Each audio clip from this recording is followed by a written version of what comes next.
Hello, everybody, and welcome to Penguins to Go, your daily dose of Pittsburgh Penguins news and analysis. You can find us on YouTube at Inside the Penguins or anywhere you get your podcasts from. Obviously, everybody is sitting around on pins and needles waiting for the conclusion of the Erik Karlsson saga. The unfortunate thing about that is there might not be a conclusion before the end of this offseason. He has 4 years remaining on his contract, and San Jose might drag this out and wait until another team is in a more precarious position and more willing to pay more for the 3-time Norris Trophy winner. So with that, we're not going to sit here and speculate on what the deal could be, what the deal can't be. Because the offseason is on pause and everybody's awaiting a resolution to that saga, the Penguins need contingency plans, not just on defense. But when you look at the free agent market, around this time is when a lot of good deals happen for NHL teams. The first wave of free agency is over. The second wave of free agency is over. Once you get to that third wave, those that remain, although not the cream of the crop, will usually sign for very good value for NHL teams. So they may be in the market, especially if the Penguins can't land the Erik Karlsson deal. They may be in the market for a late summer forward signing. Last year, on July 27th, the Penguins went out and re-signed Danton Heinen. He was a late addition to the roster, signing for 1 year, $1 million. Earlier in the summer, the Penguins did not extend him a qualifying offer because it was around $3 million. Heinen thought he could get that on the open market. Turns out he couldn't. And around this time, he said, you know what? I'm going to go back to Pittsburgh for $1 million. A bargain contract considering how he performed the season before. Now, it didn't end up panning out for the Pittsburgh Penguins, but it was still a good contract. 1 year, $1 million, low risk, potential high reward that just didn't cash in.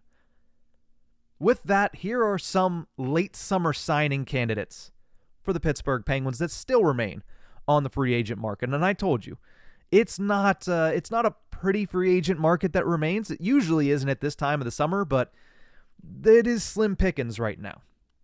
The first name that caught my eye was Zach Parise. Now, last season, he scored 34 points, 21 of them goals with the New York Islanders. He played in every single game for them, not just last season, but the past 2 seasons since being bought out by the Minnesota Wild. He's been playing on league minimum contracts, and while, yes, he is going to be 39 years old by the time the puck drops in October, and the Penguins are already going to be, for the second straight season, the oldest team in the National Hockey League, he is somebody who, at his advanced age, can still put the biscuit in the basket. He can still score goals, and he does it in a way that the Pittsburgh Penguins don't really have on the roster at the moment. Zach Parise remains a good net front goal scorer. Deflections, rebound goals. He is good at doing that in the tough areas.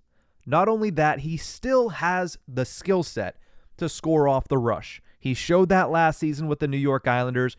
He, like I said, has been durable. Best ability, availability. 82 games the past 2 years on Long Island. Now, he's currently mulling over retirement. That's the biggest factor in Zach Parise and why it makes him probably unlikely to be a candidate for the Pittsburgh Penguins. But if he decides that he wants to play, and if he decides that he wants a change of scenery from Long Island, even though they are keeping a spot open for him on the roster, the Penguins would be silly not to reach out and say, you know what? He's a league minimum player. While, yes, there are horror stories of that happening with a guy like, Jeff Carter, and the fall-off being severe, Zach Parise has proven that he takes care of his body, he stays healthy, and he can still score goals at a pretty impressive rate. I mean, a 20-goal season at the age of 38 is nothing to scoff at. He has a knack for scoring in tight, and honestly, even though Lou Lamoriello probably has that first call to him if Parise decides that he wants to come back, he wouldn't be a horrible fit for the Pittsburgh Penguins. Let's go to somebody who I think really would fit with the Penguins and doesn't basically already have an agreement and or is trying to mull over retirement. And that's Max Comtois. Far, far from mulling retirement because he is still 24 years old, still under the age, the magical age in the NHL of 25 years old. Last season wasn't great for Max. 9 goals, 10 assists, 19 total points with the Anaheim Ducks.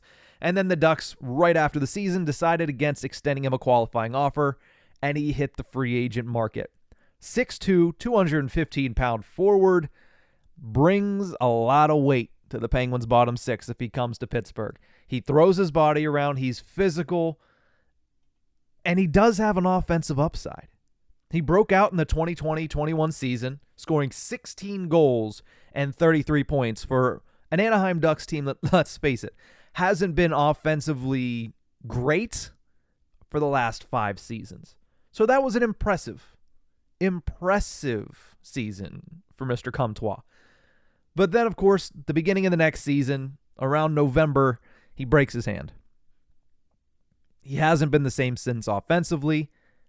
Obviously, he's gotten less and less opportunities because the Anaheim Ducks organization is filled with young talent that demands playing time. You look at your Trevor Zegrases, you look at your Troy Terrys, you look at your, I'm missing a really big one right now. Mason McTavish is the one I was trying to think off the top of my head.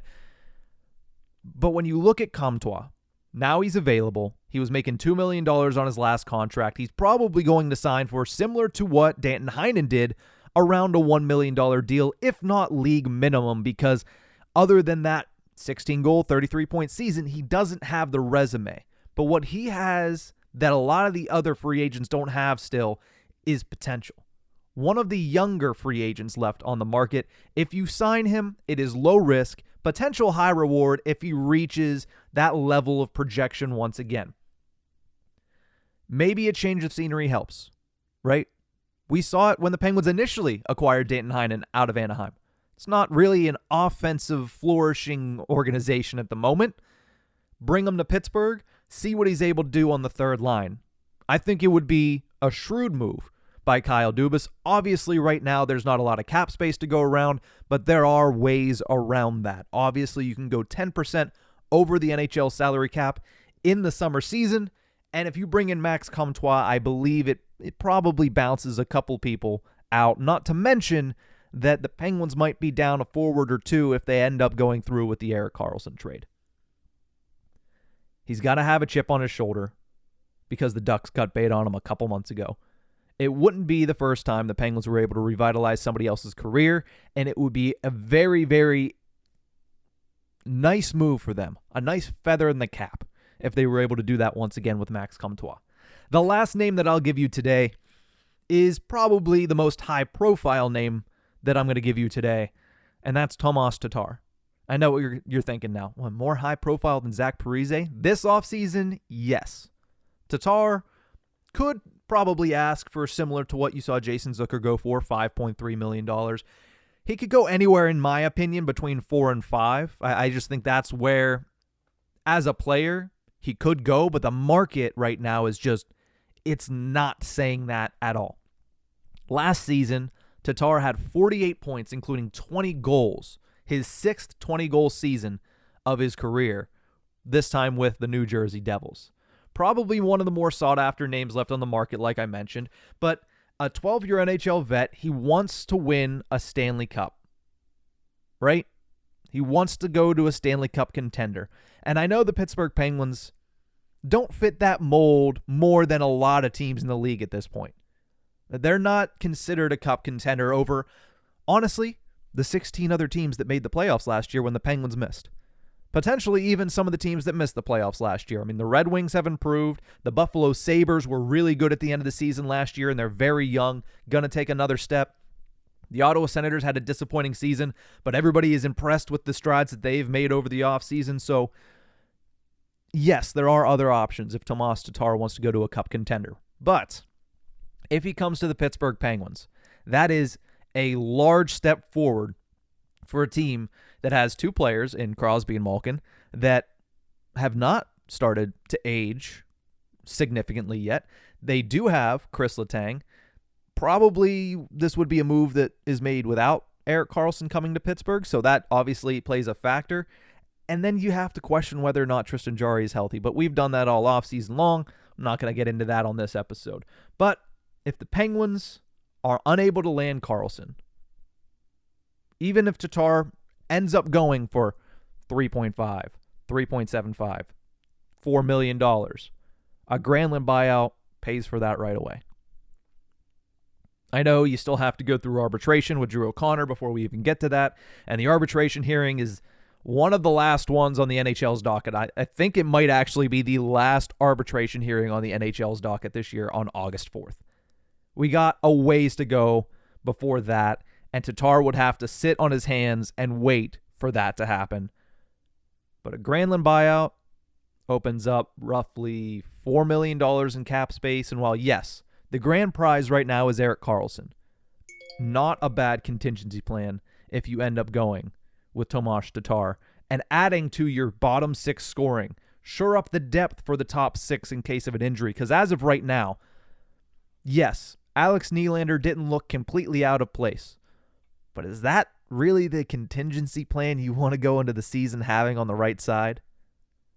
Is that really what you want to have as your next option as a top six guy? On the left side, I'm not even going to bring Valtteri Puustinen into this seriously. I think he would be ready to be a middle six player in the NHL. But again, I am probably overexcited about this player, and there's a reason that he's only played one NHL game up to this point. Didn't play any last season. But then you look at the left side and you say, Matt Nieto? No, not top six. Andreas Janssen? Maybe, but he hasn't been that type of player in 3 years? Maybe 4?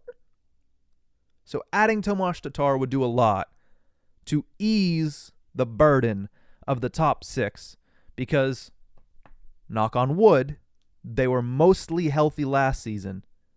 But if that doesn't happen again this season, their options below them are not really pretty. Tatar would help that.